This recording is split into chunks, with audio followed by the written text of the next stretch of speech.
917 पर जारी हमारी खास पेशकश अगर अभी चुनाव हो तो। और यहाँ पर हमने एक और सवाल पूछा था, सवाल आपको बताएंगी स्मिता। बिल्कुल, हमने क्योंकि हम राजस्थान की बात कर रहे थे और साथ ही साथ देश भर के लोगों को यह भी पूछा था कि राजनीतिक यात्राओं में जो है दिलचस्पी के ऊपर सवाल था। बीजेपी का जो स्वराज संकल्प यात्रा, उसके बारे में आखिरकार कितने लोगों ने सुना है? 68% लोग कहते हैं कि उन्होंने सुना है।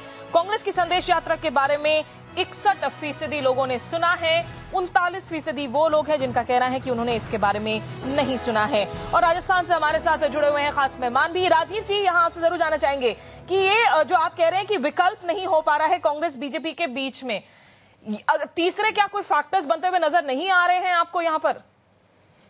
नहीं, तीसरे विकल्प की संभावनाएं तो हैं। देखिए, एक विशेष इलाका, जैसे मान लीजिए अगर हम हनुमानगढ़ गंगानगर की तरफ जाते हैं, शेखावाटी के इलाके की तरफ जाते हैं, तो एक जो तीसरा विकल्प उभर करके आ रहा है जिसमें यहाँ के वामपंथी दल मौजूद हैं, सपा मौजूद हैं, वो एक उभर रहे हैं। दूसरी तरफ किरोड़ी लाल जी मीणा जिस तरह से एनसीपी के माध्यम से उभर करके आ रहे हैं, अगर इन लोगों ने कांग्रेस के और बीजेपी के वजूद को सार्थक रूप में चुनौती दी तो यह चुनाव आने वाले समय में बहुत इंटरेस्टिंग हो सकता है, क्योंकि इन लोगों की अपनी एक पकड़ है। किसानों के ऊपर उनकी पकड़ है, अनुसूचित जाति और जनजातियों के ऊपर अपनी पकड़ है, और दूसरे रूप में हम कहें कि जो पीपल एट मार्जिन है उनके साथ में इनका अपना एक संबंध विकसित हो रहा है, और उनके पास में विकास नहीं पहुंचा। ना तो बीजेपी की रिजीम में विकास पहुंचा, ना ही कांग्रेस की रिजीम में विकास पहुंचा। तो विकास मुद्दा होगा क्या? विकास पर लोग वोट करेंगे क्या? सुधांशु मित्तल जी, आप लगातार उंगली उठा रहे हैं, ये बताइए, विकास मुद्दा होगा, मोदी मुद्दा होगा राजस्थान में? राजस्थान में वसुंधरा मुद्दा होगा, क्योंकि लोगों में इस समय वसुंधरा का आकर्षण और उनके प्रति आस्था अपूर्व है।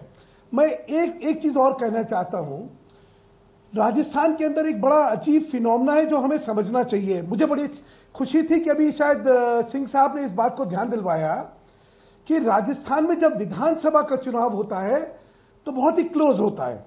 2008 के चुनाव में अगर आप देखें तो सिर्फ 2% का वोट का फर्क था कांग्रेस और भाजपा के बीच में।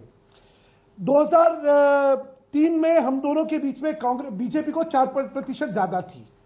लेकिन यही जब लोकसभा में, जो 4 महीने बाद होती है लोकसभा, तो आप देखेंगे 10-10, 8-8% का फर्क आ जाता है।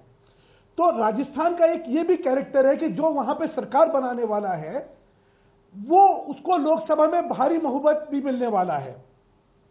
मैं उसी परिप्रेक्ष्य में कहना चाह रहा था कि वसुंधरा का जो इस समय करिश्मा राजस्थान में चल रहा है और जिस तरह लोग वहां पे उनकी यात्रा में उनसे मिलने, उनके प्रति अपना स्नेह आशीर्वाद देने के लिए निकल रहे हैं, वो देखने वाला है जी। और वही एक जो आकर्षण है, उसी के वजह से भाजपा जो है आने वाले विधानसभा में पहले जीतेगी और उसके बाद लोकसभा में एकदम से स्विंग आने वाला है। चलिए, समझ गया मैं। अभी आपने चुनावी भाषण शुरू कर दिया है सुधांशु जी, ताल ठोकते ठोकते आपने चुनावी भाषण शुरू कर दिया। आपका बहुत बहुत शुक्रिया, थोड़ा वक्त की कमी थी। अर्चना जी, आपका भी, और राजीव गुप्ता साहब, आपका मुकाबला कांटे का चल रहा है। अगर अभी चुनाव हो तो, हम राजस्थान की बात कर रहे थे, एक छोटा सा ब्रेक लेंगे।